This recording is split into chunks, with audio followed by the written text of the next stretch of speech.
Hey everyone, welcome back to another episode of Lies, Lies, Lies. I'm Jacob. And I'm Madison.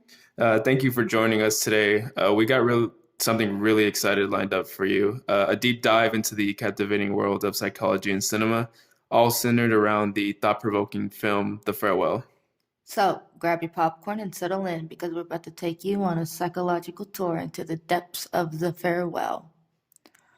Directed by Lulu Wang and inspired by her own life, this film invites us into the life of Billy Wong, a struggling artist in New York City. She discovers her beloved grandmother, Nana, has terminal cancer. But the catch? The family decides to keep this secret in the dark about her diagnosis and organizes a wedding in China as a cover for a final gathering.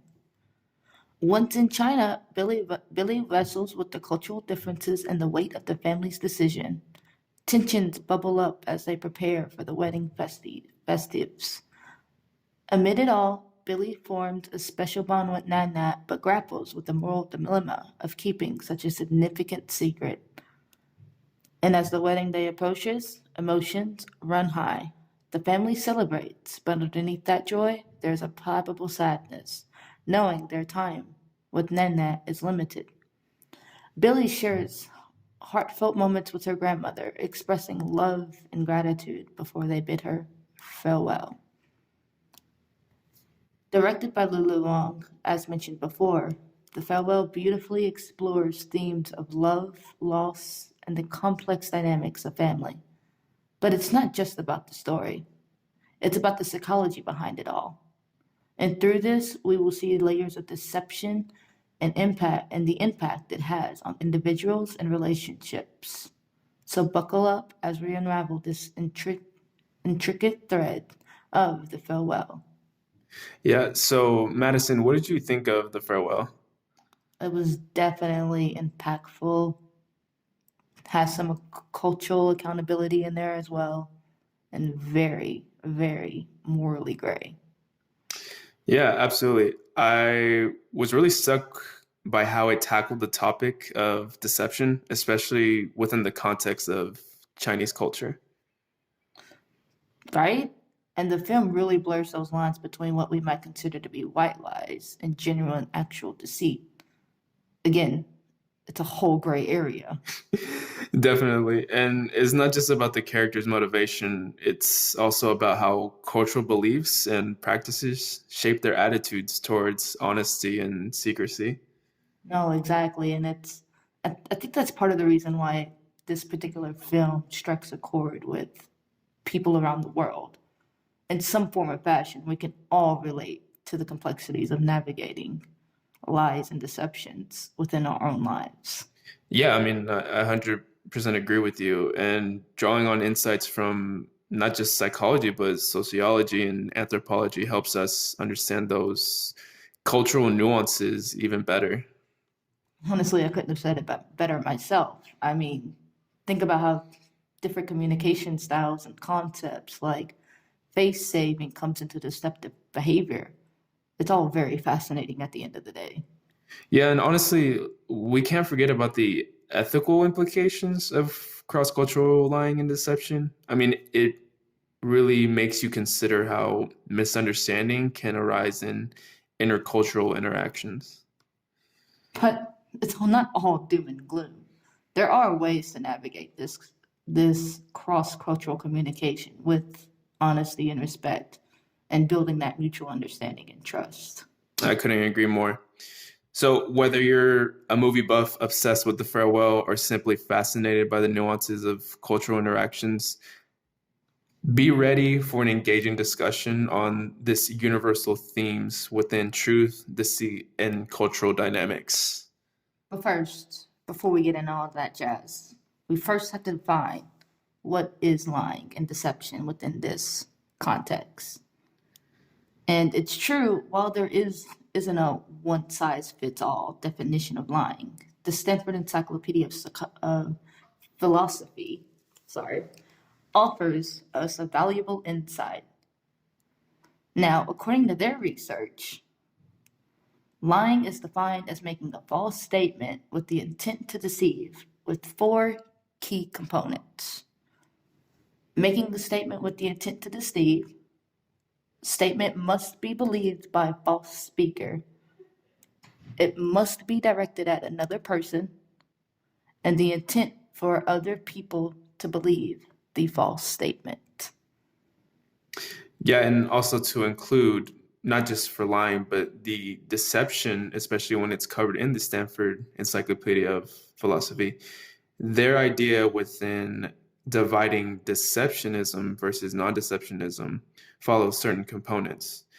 Following under the traditional definition of deception, it is the idea of lying always involves deception, and non-deception, not all lies involve deception. Now, in terms of traditional deception, it's not universally accepted. Often it includes intentional misleading, as well as it's subject to objections and criticisms. Now, in terms of the lying and deception aspect throughout the farewell, there was a certain scene that really captivated my idea as far as white lies, strategic deception, even normative deception. And it's actually the scene in the hospital where Nai went to pick up certain medication, and the family was really worried about what was going on. So I wanted to read off what exactly they said throughout this side of the film.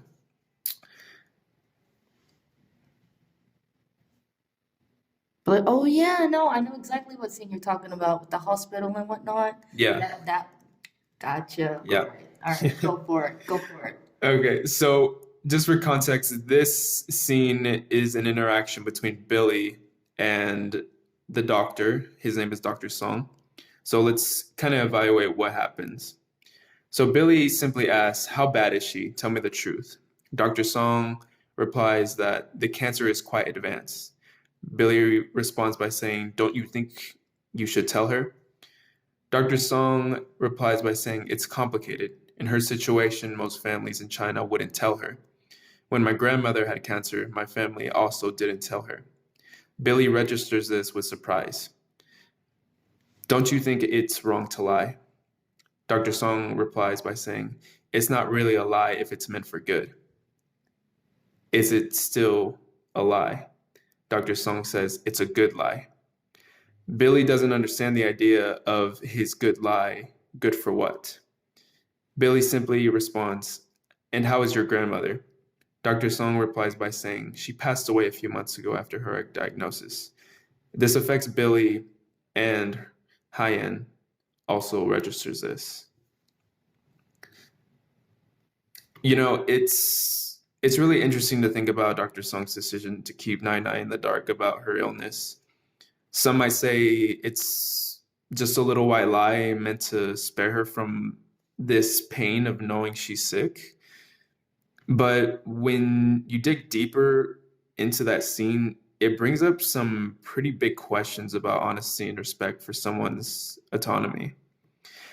I mean, sure, Dr. Song's heart is in the right place. He doesn't want Nai to suffer emotionally, and that's definitely a compassionate instinct.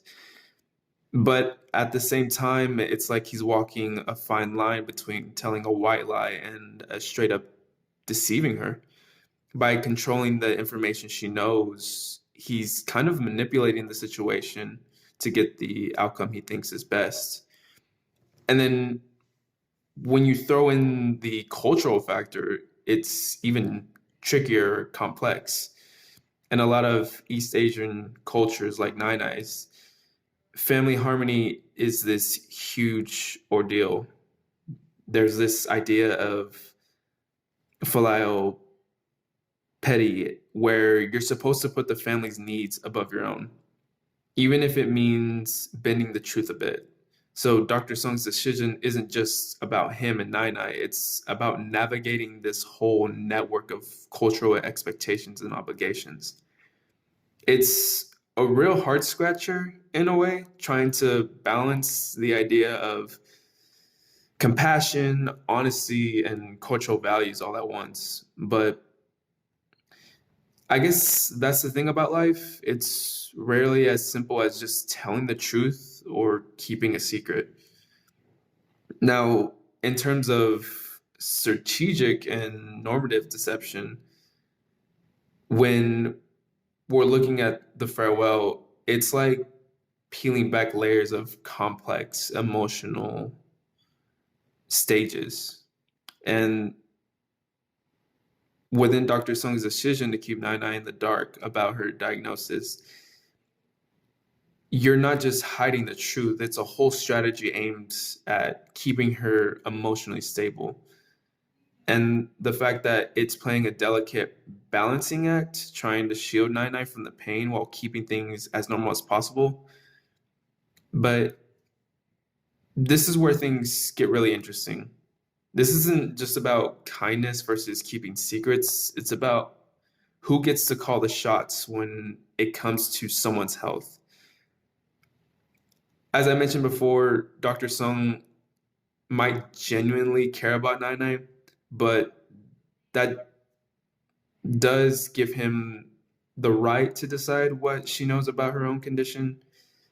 It's kind of this idea of tug of war between doing what's best versus respecting someone's autonomy.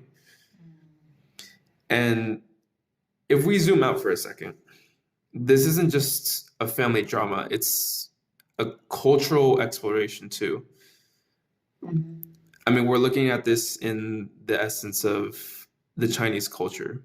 Saving face and shielding loved ones from distress is a big deal. Definitely.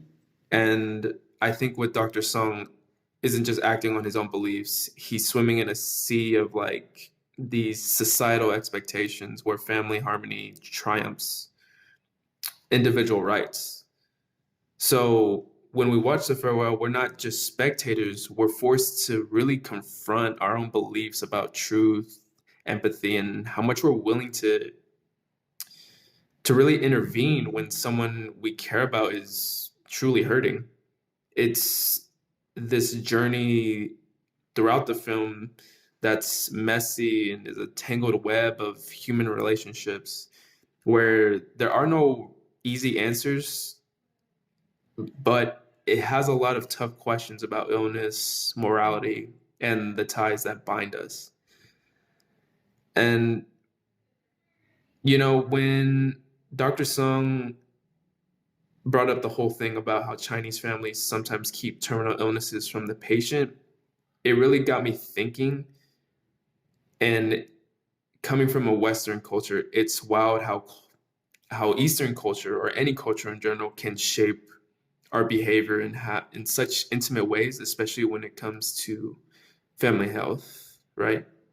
Oh, absolutely. In fact, it reminds me of a study done back in '96 with Nancy Potter, which showed how these small, justifiable lies within healthcare can really just mess with the patient's trust, which, in turn is just causing all of this discomfort, not only for the patient, but for the family as well. And it really highlights that need for a deeper understanding of trustworthiness within this discourse because at the end of the day, it is quite surprising how, in this particular scene with Dr. Song, like how he just simply dismisses it as, this good lie to keep the peace, to maintain the peace, especially considering that for someone who isn't even a part of the family, why is he keeping up this facade? Yeah. Well, it's funny you bring up that idea within keeping the peace with the family. It is a big deal. It's like this unwritten rule that sometimes what's best for the group outweighs what one person might want for themselves. Yeah. So when it comes to serious stuff like health, decisions aren't just about the individual, they're about the whole family itself. And it kind of reminds me of an article that really promotes the idea within the motivations as far as lying goes. And it's by Courtney Porcelino. It's motivations, moral components, and the detections of lying behavior to benefit self and others. Basically, the idea that they grasp around the idea is the motivations behind pro self. It pertains to the situation or the individual's involvement in the lying behavior. And sometimes that can motivate maybe just one individual, and it doesn't make it a very good, safe environment applying it to another individual. It's kind of like that example within deception. If you pour a glass cup of water, Yeah. it's the idea that one person might say it's half empty versus another one will say that it's half full. The only reason why I'm bringing motivation of pro self lying into this film is because the fact that they're not telling Nai Nai about her diagnosis to spare her from distress, it's all about protecting her emotional well-being. They believe ignorance will kind of let her live her final days in peace without the weight of fear and sadness for the remainder of her life. Yeah, I know. And like, it's crazy that you mentioned that because, like, keeping the family together it is such a big deal within this movie. They worry so much about revealing Nene's diagnosis, like the chaos and the pain it would bring among them. So, what they have to do is keep it under wraps to maintain that harmony and shield her from the unnecessary suffering while also, like, taking away this, well, what if she had a right to know type of thing or not. Indeed. Yeah. I mean, yeah, cultural norms play a huge role too. Um, Again, when we're discussing Chinese culture in this film, it's saving face is very crucial. And they lie to Nai Nai to uphold her dignity and honor, putting this collective well-being above individual truth. Yeah, and I mean, at the end of the day, death is scary for everyone. And it's because of this that the family's hesitation to tell Nanette reflects on a much broader fear of facing that mortality. Because, as mentioned before, by hiding the truth, what they're really trying to do is deal with their own fears about life's fragility. Yeah, I mean, I find it very fascinating how not telling someone they're terminally ill isn't seen as lying, but it's more like protecting them from a harsh truth. It's all about keeping everyone emotionally okay, even if it means bending the truth a little. It's like society has this agreement to smooth out the rough waters, you know? Yeah, but here's the thing with that. What might seem deceptive from the outside actually might make sense within that cultural framework. It's not about trying to pull a fast one or whatever it is nowadays. It's all about fulfilling that sense of duty to the family and making sure that everyone is emotionally stable, not just the individual person. It At the end of the day, I mean, it does kind of make sense. It kind of makes you rethink what truth and deception means within different parts of the world and with each person's different culture. Yeah, I can see that. I mean, when we dive into these cultural nuances, it's not just about understanding why people do what they do.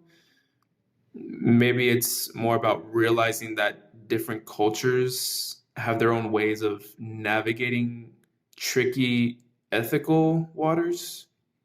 It's almost like this reminder to approach these situations with understanding and empathy, knowing that we might seem deceptive to one person, is just another way actually of showing care and the concern from another cultural perspective. And with that, oh, sorry, guys. And with that being said, we will bring you back to this another scene within the film where with un- Uncle Hyben and Billy, and it's a very actually famous scene with with her uncle, and where she catches her uncle smoking, and this is the whole scene that kind of plays out at first. Billy asks, "Are you smoking?" And her uncle replies, "No." And Billy quickly responds, "You said you quit." And Hyan said, "I did," as a plume of smoke exits from his nostrils. "I will," Hyan says. Uncle Hyben offers Hyan, who is another family member, keeping up this facade, another cigarette. Billy grabs the box. "Stop giving him cigarettes," she says exasperatedly. Uncle Hyben says, "Don't control him. He's your father. You shouldn't control him." And all of this is being spoken within Chinese, by the way. And Hyan says, "Go to bed, Billy." Billy looks at the two men, sensing that something is up. So she asks, "What are you talking about?" And Hyan just simply replies, "It's nothing." And the two share this almost secret look as Billy asks them, "Are you going to tell her?" And her uncle replies, "I can't. I won't go against my family." And Billy doesn't quite understand this which irritates her uncle. And he says, "You know, Billy, you need to understand something. You guys moved to a Western country, sorry, a long time ago, so you are no longer connected to the Eastern way of looking at things. In America, you think of one's life belonging to oneself, but that is the difference between the East and the West. In the East, your life is a part of a family, society." And all the while, he is lecturing her as though she were a child. But still, his words do register with her. And her uncle continues with, "You want to tell Nanette the truth because you feel too much responsibility carrying it. If you tell her, then you don't have to feel guilty anymore. We're not telling her because it is our responsibility to carry this emotional burden for her." And the reason why I bring up this scene specifically is because it carries out some very crucial different formats of deception. In fact, three actually do come to mind. Well, two actually come to mind. Apologies. Social deception and emotional deception. But specifically with her uncle Hyben, you can see a lot of these justification lies coming into play here. And the reason why I say that is, and I mean, don't get me wrong, I guess we all kind of have an Uncle Hyben within our family, right? Oh yeah, most definitely. I have Uncle Hypen like that too. So it's not just me. No, no. I'm sure the listeners can agree with you as well. All right, and the reason why I say this is because he's not right, but he's not wrong either. Mm-hmm. You know, he's not. And the reason why I say this is because what he's doing, he's saying it is all it's all good not to clue in Nana about her condition because, you know, again, the cultural norms between the East and the West. And it's not just about dodging the responsibility of who carries this emotional burden and who doesn't. It's about wrapping deception in like this moral cloak he is wearing, so to speak. Because by painting this deception as like a cultural thing rather than a personal choice, what the family is essentially doing is dodging any guilt trips or like any moral standing that it may come into play here. And what they're also doing is like, I mean, it's not just about keeping the peace within the family, even though this is one of the most solid foundations of this film. It's also about hosting this cultural flag up real high. Yes, family is a very big deal, but what they're doing within this particular film is making the deception seem like a reflection on their cultural identity. They're reinforcing their solidarity as a family and giving a subtle nod to anyone who is questioning their methods. But here's the twist to that. While this whole justification spiel might make things smoother for the family, it still does raise these cultural norms, family ties, and once again, the ethics of the individual. It's like this moral maze that makes us rethink our own values, especially with like the tricky moral dilemmas that come into play with our own lives. Yeah, it's pretty funny you actually mentioned that because I think throughout the whole film, I was very one-sided and favoring Billy to tell Nai the truth. But I think I had that moment of clarity throughout her uncle's lecture that kind of brought this flare of, okay, even though I was not raised this way from a Western culture perspective, I can totally understand on how the Eastern culture, specifically the Chinese culture, views this idea of withholding information and responsibilities, which is a greatest aha moment, at least for me. That was one of the most significant things. No, I mean, I completely agree. I mean, I guess another haha moment for me within this whole film was, again, just how they kept up this happy facade. I mean, which just falls under the umbrella of social deception. They were all so happy despite the harsh reality of her terminal illness. Because again, it wasn't just about the individual motives, it was about keeping the family harmony intact. I mean, think about it, pretending everything is fine while dealing with the imminent loss of their matriarch. Eventually speaking, it's gonna take a toll on you, Right. whether they're in denial about it or not. Mm-hmm. And so, like, while they're trying to keep up this facade of happiness, they're struggling with their own sorrow while also keeping Nanette blissfully unaware.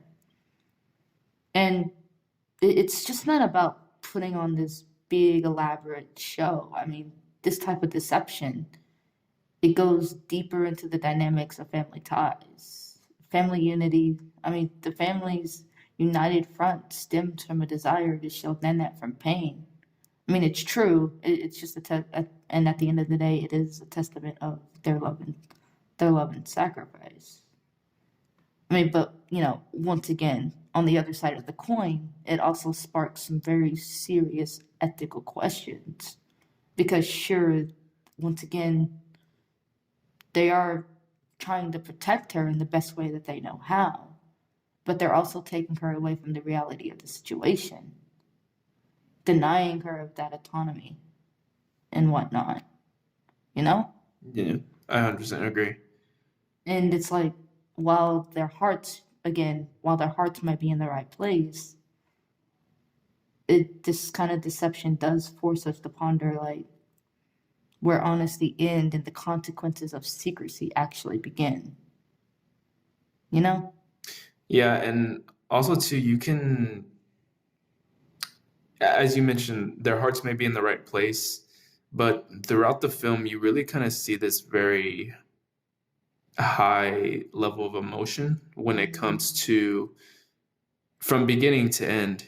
They know this fate for this woman they've known their whole lives, and to see them kind of hold all of that in is very hard. Yeah. I know, and it's because it's so hard that they all kind of go through this emotional deception Mm-hmm. of, again, it goes into that emotional obsession of whether or not both the uncles and Nana and Billy, sorry, and Billy should like give this information to Nana. And you can just really see it because on the surface, Uncle Hyben's suggestion, yeah, again, it's about easing the family's emotional load by advocating for honesty with Nana about her illness. But if you look like if you look just a little bit closer, it's almost like he's setting up this sneaky gambit within a chess match. Mm-hmm. Because his situation isn't his suggestion isn't just about making the family feel better. It's like he himself is maneuvering those pieces all across the board just himself. Like he's the one controlling that whole situation. Mm-hmm. By framing that honesty as a way to relieve the guilt, what he's trying to do is he's trying to like corner Billy into like, again, as you said, like just sacrificing her own values for the sake of the family. Mm-hmm. Mm-hmm. And maybe that may be drawn also into the role that Uncle Hyben is, because maybe he is the eldest out of the family with, Billy's father and any other siblings that they have in that situation. So maybe it's, as you said, he's maneuvering the pieces to control the board. So maybe he's the one that has the say in everything. And everybody comes into an agreement, and what he says kind of goes. Yeah. I mean, and like, again, like, it's what it's doing for Billy personally is like she's being caught smack in the middle of it because, in a sense, what Uncle Hyben is doing is playing on her inner conflict, pushing her to conform to tradition, even if it means sacrificing her own convictions. Mm-hmm. I mean, this sort of emotional manipulation or emotional deception, it isn't just about like winning the game, so to speak. It's about reshaping the rules, which is what she's trying to do by telling Net, hey, you have this thing. But then by judging Billy towards this sense of compliance, because he does talk down on her as a child, like what he's trying to do is he's trying to shift that balance of power back to him, because at the end of the day, Billy is challenging him in a sense of, hey, I don't agree with this. Yeah. And he's coming from a situation of living where he's lived in the eastern side of the world his whole life versus, Billy and her dad at one point did live in the Eastern culture, however. They went back and forth. Yeah, they went back and forth. So there's those, it's kind of like they're on the fence versus with him, it's... He's only seen just that side of the fence. Yeah, exactly. Yeah, definitely. And again, and because of this, it's, what all that it's doing is it's about like delving into the motives behind each strategic play. It just goes right back to those ethical consequences of prioritizing family unity over personal integrity. And honestly, it does. It kind of reminds me of the study done by Fuller, Berry, and Long back in 2009 about lying and smiling in terms of negotiation, because you do kind of see that it is seen within that movie with the brother, like if you had to actually sit down and watch the film, you can kind of see those things play out with Uncle Hyben as he's trying to not necessarily control the outcome of the situation, but at the very least see where, like, get Billy on board with the secret. Yeah. Yeah. And it's really crazy too, because I'm not going to spoil the movie for our listeners, but I think that the way that the film ends, it's indeed a intriguing idea when we talk about not just the whole idea within lying and deception, but the idea of mortality. Oh, yeah, definitely. And the way of life, because it really gratifies the idea of what it is to as we've kind of said throughout this whole time, preserving the peace for everybody. And it just really draws on the question of where to draw the line Mm-hmm. with what is a lie and what isn't a good lie. Yeah, basically. Couldn't agree more. You know? Yep. And so with that being said, with that question being said, so to speak, we draw this exploration to a close. And so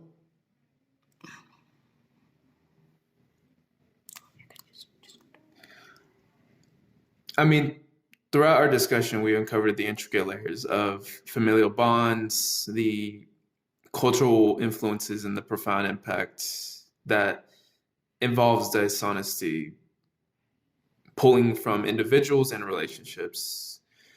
It's almost like this delicate dance of truth and falsehood that aligns with our own human desires within protecting our loved ones.